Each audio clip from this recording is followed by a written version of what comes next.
예, 안녕하세요. 카이스트 디지털 인문사회과학부에서 인류학을 담당하는 김동주입니다. 앞차시에서는 우리가 인류세 개념에 대해서 살펴봤어요. 그리고 인류세라는 맥락에서 우리가 기후위기를 파악해야 된다는 어떤 전 지구적인 맥락에 대해서 설명을 드렸습니다. 이번 차시에서는 이 기후위기와 관련해서 식량 생산이 앞으로 어떻게 가야 될 것인가에 대해서 잠시 말씀을 드릴게요. 사실은 식량 생산이 지난 100년 동안에 이루어진 방식 때문에 사실은 지구 환경이 많은 변화를 겪은 것도 사실입니다. 물론 다른 산업도 굉장히 큰 역할을 했어요. 여러분들이 아마 잘 아시는 것처럼 이 대기 오염이라든가 아니면은 수질 오염이라든가 이런 것들은 사실은 다른 어떤 중공업이라든가 다른 산업들이 굉장히 많이 기여를 한 부분이 있습니다. 왜냐면은 그만큼 화석 연료를 많이 사용하기 때문이죠. 하지만 농업도 못지않게 사실 화석 연료를 많이 사용하게 됐어요. 지난 100년 사이에. 그리고 우리가 농업에서 동물을 키우기 때문에 사실 그 동물들을 먹이고 그다음에 그 동물들의 배설물을 처리하기 위해서 굉장히 많은 또 물을 사용하기도 하고 또 농업에서 농기계를 사용하기 위해서 화석연료를 사용하기도 합니다. 그래서 농업이라는 그 식량 생산은 사실은 모두 농업에서 오는데요. 이 농업을 갖다가 유지하기 위해서 들어가는 에너지, 들어가는 화석연료, 그리고 들어가는 물, 그다음에 토양 같은 경우에도 굉장히 큰 중요한 어떤 환경적인 이슈가 됩니다. 그래서 이걸 갖다가 우리가 조금 생각을 해보면 지금 이 표를 보시면 2017년 현재 굉장히 많은 숫자에 우리가 지금 이 숫자가 여러분들 보이시나요? 1, 10, 100, 1000만, 10만, 100만, 1000만, 억, 10억, 100억, 600억 마리의 닭을 우리가 매년 사실은 소비를 하고 있어요. 닭만 그렇다고 했을 때 지금 제가 지난번 인류세 개념을 설명을 하면서 나중에 사실은 인류세를 알아볼 수 있는 어떤 지층에서 발견되는 지표 화석이 닭뼈 화석이 될 수도 있겠다라고 말씀을 드렸잖아요. 그래서 지금 우리가 그 닭의 숫자를 생각해 봤을 때는 그게 말이 되는 숫자입니다. 지금 이게. 그래서 물론 다른 동물들도 있지만 그리고 이 숫자가 굉장히 커요. 숫자가 굉장히 커서 이것이 과연 우리가 환경을 유지하면서 지금 이 동물들을 다 말하자면 매년 생산할 수 있을까라는 것이 지금 굉장히 큰 문제가 되고 있습니다.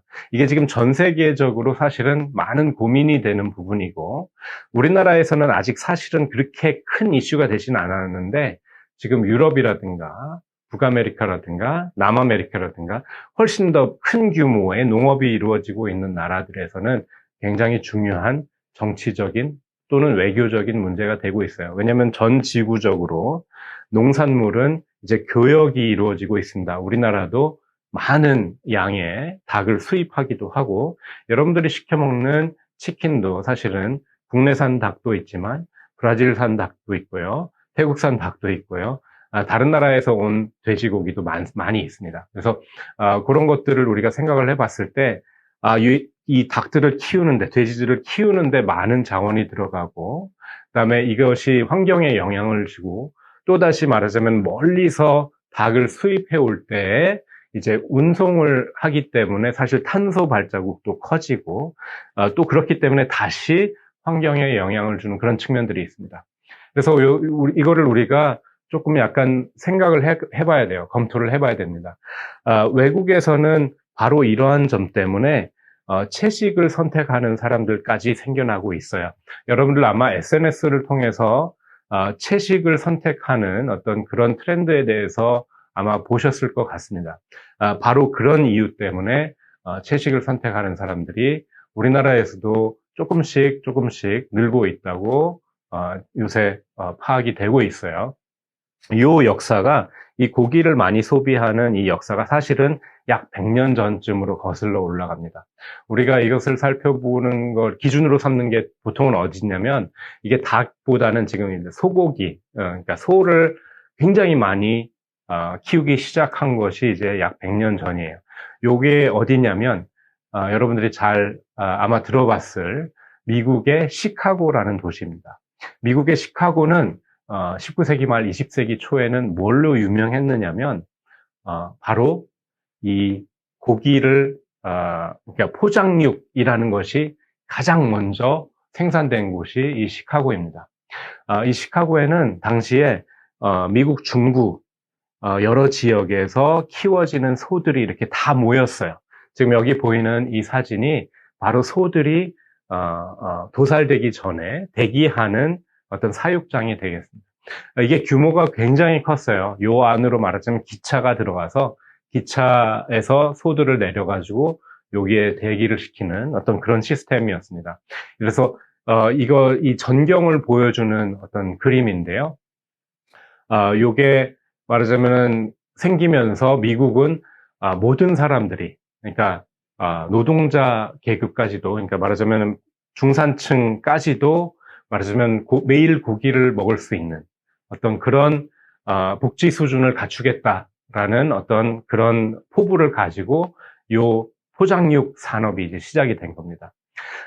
그런데 사실은 이렇게 규모를 키웠을 때 이 소들을 도축하고 그다음에 도축한 소를 포장육으로 만드는 과정이 굉장히 중노동이었어요.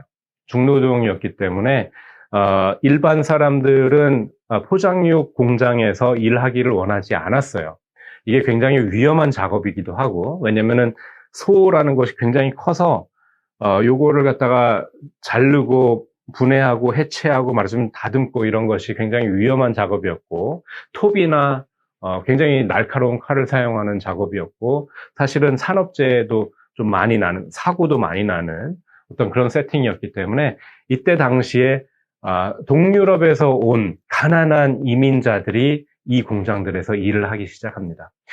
그래서 여기가 처음에는 불법 이민자들도 많이 있었다고 해요.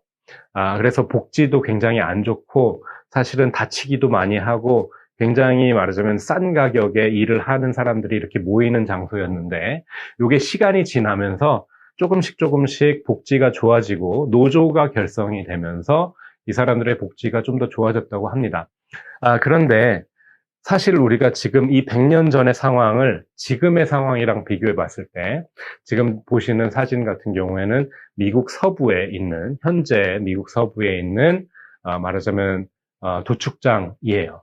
그래서 지금도 사실은 이게 대도시 근처에서 이제 좀 더 시골로 옮겨갔다 뿐이지, 지금 여기 같은 경우에는 인근에 대도시가 있는 것이 아니라 도축장만 있고 굉장히 넓은 평원이 있는 그런 지형입니다. 그래서 여기서 말하자면 소들이 대기를 했다가 도축이 되고 포장이 되는 어떤 그런 시스템인데요. 말하자면 그 시스템은 그대로 유지가 되고 있어요. 말하자면 100년 전이나 지금이나, 물론 이제 일하는 조건이나 이런 것들이 좀 더 개선이 됐을 수도 있고, 사실은 이 소들이 대기하는 공간을 좀 더 효율적으로 관리했을 수는 있지만, 기본적으로는 이 소들이 배출하는 어떤 배설물이나 이런 것들은 똑같이 우리가 여전히 사실을 치워야 되는 어떤 상황이고, 요거를 치우는 방식은 사실은 굉장히 많이 제한되어 있습니다. 이건 어디다 갖다 버리기도 어려워요. 왜냐하면 이걸 갖다 거기다 버리면 사실 그 땅은 사용하지 못하게 되는 어떤 그런 시스템이기 때문에, 다만 여러분들이 잘 알다시피 요거를 갖다가 발효를 시켜서 이제 비료로 만들어야 되는데, 근데 그러려면 또 시간이 필요하잖아요. 시간이 필요하고 사실 이걸 갖다 발효시킬 어떤 공간이 또 필요합니다. 근데 사실상 이제 말하자면 이 생산 시스템에서 나오는 배설물들을 우리가 효율적으로 비료로 만들고 있지를 못합니다. 왜냐하면 너무 많은 배설물이 배출이 되기 때문에. 그래서 지금 환경적으로 이런 것들이 굉장히 문제가 많이 되고 있어요. 특히나 소 같은 경우에는 어떤 부분이 또 있냐면 물 발자국도 굉장히 커요. 제가 그 부분은 조금 이따가 다시 설명을 드릴 텐데, 요게 왜 또 중요하냐, 이게 단순히 어떤 환경 문제뿐만 아니라 사람들의 건강하고도 연관이 돼 있어요. 우리가 공중보건학적으로, 보건학에서 이제 요새 많이 관심이 가지고 있는 현상이 뭐냐면, 전 세계적으로, 전 지구적으로, 비만율이 올라가고 있습니다. 사실은 우리가 100년 전에는 식량이 조금 모자라지 않나라는 생각을 했기 때문에 우리가 좀 더 잘 살기 위해서는 좀 더 많은 식량을 생산해야 된다라는 인식이 공통적으로 있었어요. 그래서 사실은 이런 포장육도 개발이 됐던 거고요. 근데 지금 같은 경우는 사실은 우리가 섭취하는 음식, 식량, 이걸 갖다 칼로리로 환산했을 때 지금 이 표를 보시면 이게 대륙별로 매일 섭취하는 어떤 칼로리의 양입니다. 우리가 100년 전 자료는 아쉽게도 없어요. 왜냐면 우리가 그때는 칼로리를 막 재거나 뭐 이런 시스템이 아니었기 때문에. 근데 이제 한 1960년대 정도부터는 우리가 자료를 가지고 있기 때문에 살펴보면 지금 이 1960년대부터 지금까지 섭취하는 칼로리가 제일 많이 늘어난 데는 이제 기울기가 가파른 곳이겠죠. 아시아와 남아메리카가 되겠습니다. 근데 사실 거의 완만하게 제일 위에 있는 데는 어디냐면 북아메리카와 유럽이에요. 그래서 사실 우리가 가장 기본적으로 사람들이 살아남기 위해서 섭취해야 되는 칼로리는 한 2000칼로리만 조금 넘으면 된다고 우리가 생각을 해요. 그래서 사실은 1980년대 정도만 가면 모든 대륙에서 기본 칼로리는 충족이 되고 있어요. 그래서 사실 지금은 우리가 많이 생산하는 게 중요한 게 아니라 사실은 좋은 걸 생산하고 그 좋은 거를 잘 나눠주는, 분배를 잘 하는 것이 더 중요한 일입니다. 지금은 사실은 무조건 많이 생산해서 많이 섭취하자 이런 게 아니라 잘 생산해서, 좋은 것을 잘 생산해서 미래에도 우리가 쭉 생산할 수 있도록, 그리고 좀 더 사람들이 잘 섭취할 수 있도록 배분을 잘 하자라는 게 중요합니다. 여러분들 여기서 아마 아프리카가 저렇게 충분하게 말하자면 칼로리가 보급되고 있나라고 생각하실 수 있는데, 아프리카는 사실은 가난한 땅은 아니에요. 사실은 식량은 충분히 생산되는 나라는 생산되고 있는데, 문제는 내전이라든가 정치적인 이유 때문에 주로 식량 보급이 제대로 안 되고 있는 겁니다. 우리가 흔히 아프리카에 어디 기아 지역이 있다든지, 뭐, 난민이 있다든지, 이런 경우에 사실은 그런 데가 보급이 제대로 안 되고 있는 형편인데, 그거는 보통은, 우리가 식량 생산이 모자라서가 아니라, 사실은 정치적인 이유 때문에 그 지역의 식량 생산이 제대로 되지 않고 있기 때문입니다. 지금, 요거는, 앞에 표는 대륙별로 구분해 놓은 것이고, 요 표는 이제 나라별로 구분을 해 놓은 겁니다. 여러분들이 궁금해 할 것 같아서, 한국은 어디 있는가? 한국 찾으셨어요? 예, 오른쪽에 보시면 이제 사우스 코리아라고 써 있는 데가 있죠. 요것도 보시면은, 재밌는 것이, 사실, 우리가 생각하는 선진국들은 조금 약간, 크게 변동이 없습니다. 크게 변동이 없어요. 1960년대부터 지금까지 약간의 뭐 이렇게 오르락 내리락 하는 건 있지만 대개는 약 500칼로리 내외로 이렇게 쭉 지속적으로 안정적으로 이어지고 있습니다. 근데 이제 개발도상국들은 이렇게 쭉 안정적인 게 아니라 굉장히 가파르게 이렇게 급속도로 이제 늘어나는 경향이 있어요. 사실은 이게 어떻게 보면은 역설적인 게 뭐냐면, 선진국들은 옛날부터 많이 섭취했기 때문에 그냥 옛날부터 쭉 비만율이 있었고 비만율이 유지되고 있는 상황이 좀 많이 있습니다. 지금 전 세계적으로 사실은 비만율이 늘어나서 문제다라고 우리가 생각하는 나라들은 주로 개발도상국입니다. 그 문제가 뭐냐면, 옛날에 영양 섭취가 덜 됐다가 급속도로 이게 늘어나게 되면 사실 사람들이 체질이 그래요. 우리가 진화 과정에서 사람들은 남는 에너지를 체지방으로 말하자면 보존을 하는 그런 성향이 강하게 있습니다. 그거는 우리나라 사람 그런 건 아니고요. 전 세계 모든 사람들이, 왜냐하면 사람이기 때문에, 호모 사피엔스라고 우리가 하죠. 사람이 속하는 종을, 그 종의 일원인 경우에는 옛날부터 우리가 추운 어떤 빙하기, 간빙기 이런 것들을 거쳐왔기 때문에 그런 성향을 쭉 한 수만 년 동안 형성을 해온 거예요. 근데 우리 유전자 자체가 그렇게 변해 왔기 때문에 지금 한 100년, 200년 사이에 지금 우리가 풍성하게 식량을 생산하는 이 시대에 우리 유전자가 아직 적응을 못한 겁니다. 그래서 지금 사실은 그렇게 급속도로 만약에 칼로리 보급이 늘어나게 되면 갑자기 비만율이 올라가는 그런 현상이 벌어지게 됩니다. 그래서 개발도상국에서 또는 좀 더 오히려 가난한 나라에서 내지는 같은 나라라 하더라도 가난한 계층에서 비만율이 더 올라가는 경향이 요새 보입니다. 그래서 많은 나라에서 보건학에서 이 부분에 대해서 관심을 가지고 연구를 하고 있고 실제로 의학이라든가 생물학에서도 여러분들 대사라고 하죠. 신진대사, 메타볼리즘이라고 하는데 요거와 관련된 성인병들이 굉장히 많기 때문에 여러분들 대사증후군이라고 들어봤죠. 그런 것들이 이제 말하자면 집중적으로 연구되고 있는 이유 중에 하나입니다. 다시 우리가 돌아가서 식량 생산 얘기로 돌아가자면 우리가 칼로리 섭취가 지금 그렇게 많이 필요한 게 아니기 때문에 지금 생산되고 있는 것들을 말하자면은 질적으로 향상하는 노력이 좀 필요할 것 같아요. 근데 그 질적으로 향상하는 노력 중에 단연 중요한 것은 지구 환경에 영향을 덜 주는 방향으로 우리가 생각을 해봐야 된다라는 것이 중요하다고 제가 말씀을 드릴 수 있을 것 같아요. 지금 이 표 같은 경우에는 이제 그린하우스 가스 이미션이라고 해서 지구 온난화를 말하자면 발생시키는 기체들을 우리가 배출을 덜 하자라는 뜻이에요.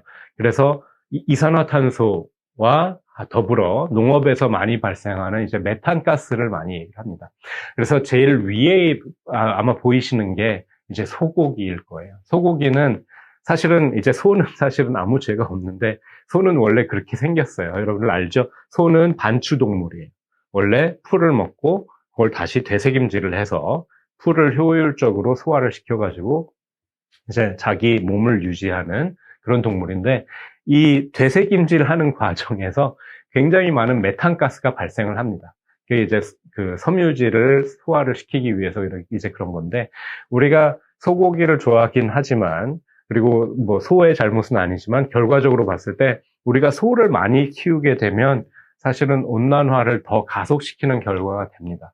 그래서 많은 사람들이 소고기는 우리가 조금 줄여야겠다. 여러분들 소고기 좋아하는 것도 알고 사실 소고기 먹는 게 굉장히 어떻게 보면은 좀 우리가 생각하는 사치 같은 어떤 그런 느낌이 있는데 사실 이런 환경적인 함의가 있어요. 지금 다른 종류의 고기도 사실은 마찬가지입니다.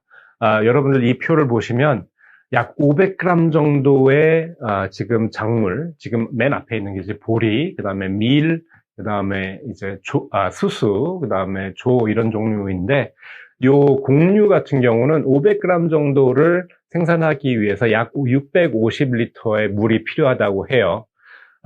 조나 수수 같은 경우는 조금 더 많이 필요해서 1400이나 2500 정도의 리터의 물이 필요한데 이거에 비했을 때 우리가 생각하는 낙농 제품이라든지 소고기라든지 이제 고기 종류는 훨씬 많은 양의 물이 필요합니다. 그러니까 소고기 스테이크 하나 지금 여기 보시면은 4650리터라고 돼 있죠. 300g짜리 스테이크 하나를 생산하는데 4650리터의 물이 필요해요. 그러니까 요 물은 소가 마시는 물뿐만 아니라 이제 소가 먹는 사료를 생산하는 데 들어가는 물, 그다음에 소의 배설물을 처리하는 물, 그러니까 어쨌든 소를 지탱하기 위해서 사용되는 모든 물의 양을 합친 거예요. 근데 그럼에도 불구하고 300g짜리 스테이크 하나를 만들기 위해서 4650리터의 물이 필요하다라고 했을 때는 우리가 이거는 좀 생각을 해봐야겠다라는 생각이 들죠. 예, 사실은 여러분들한테 겁을 주려는 것이 아니라 실제로 농업은 굉장히 물이 많이 들어가는 산업이에요. 여러분이 아는 견과류 같은 경우에도 굉장히 물이 많이 들어갑니다. 그래서 캘리포니아가 여러분들 미국의 캘리포니아주가 농업을 굉장히 많이 하는데 여기에서 캘리포니아가 특이하게 농업 용수가 전체 주가 사용하는 물의 절반 이상을 차지합니다. 네, 그 정도로 말하자면 농업은 물을 굉장히 많이 사용하는 그런 산업이라고 할 수 있어요. 그래서 여러분들이 그런 걸 좀 염두에 두고 일상생활에서 여러분들이 먹는 것 한 가지 한 가지가 사실은 많은 자원을 이용해서 생산된 결과물이에요. 그래서 그런 것들을 좀 알고 계시는 것이 좀 필요할 것 같고요. 우리가 앞으로 이 기후 위기에서 식량 생산을 지속하기 위해서는 어떤 것을 추구를 해야 될까라고 했을 때 생산량 중심이 아니라, 왜냐하면 우리가 지난 100년간은 생산량만 강조했어요. 생산량만 강조했는데 이제부터는 양이 조금 줄더라도, 생산량이 좀 줄더라도 이걸 질적으로 개선할 수 있는 어떤 방안이 좀 필요하다라는 부분을 제가 강조를 하고 싶고요. 그리고 그 방향은 이제 농업에서 우리가 동식물을 사용하는데 이 동식물을 앞으로도 좀 지속 가능하게 이용해야겠다. 그렇잖아요. 지금 여러분들이 당장 우리가 먹고 있는 거, 우리가 좋아하는 것들을 당장 우리가 포기합시다. 이제 끊어요. 뭐 이렇게 하는 거는 좀 너무 힘들고 현실적으로도 말이 안 되는 어떤 그런 상황이라고 저는 생각을 해요. 그래서 우리가 앞으로 이것들을 그래도 꾸준히 말하자면은 향유를 하기 위해서는 좀 더 어떤 토양 자원이라든가 수자원이라든가 아니면 어떤 동물윤리라든가 이런 것들을 좀 고려를 해야 된다라고 생각을 하고요. 식량의 안정적인 공급과 함께 식품 안전도 식품 안전이라는 것은 기본적으로 사람이 섭취했을 때 건강하게 잘 섭취할 수 있느냐, 별 탈 없이 먹을 수 있느냐, 여기에 포함되는 것은 사실은 지금까지 우리가 품종 개량을 했던 많은 종류의 어떤 곡물이라든가 동물들이 사실 사람이 먹었을 때 살만 찌고 사실은 건강에 좋지 않은 것도 많았어요. 그래서 어떤 식품 안전 측면에서도 사람들이 말하자면 비만율이 늘어나지 않도록 우리가 식량 생산뿐만 아니라 식량 분배라든지 아니면은 소비라든가 이런 부분에도 좀 신경을 써야 하지 않을까라는 부분을 강조를 하면서 이번 차시를 마무리하도록 하겠습니다. 여러분들 일상적으로 이제 앞으로 뭘 먹을 때 감사하는 마음으로 그리고 또 미래를 생각하는 마음으로 맛있게 드시기 바랍니다. 예, 이만 마치겠습니다. 감사합니다.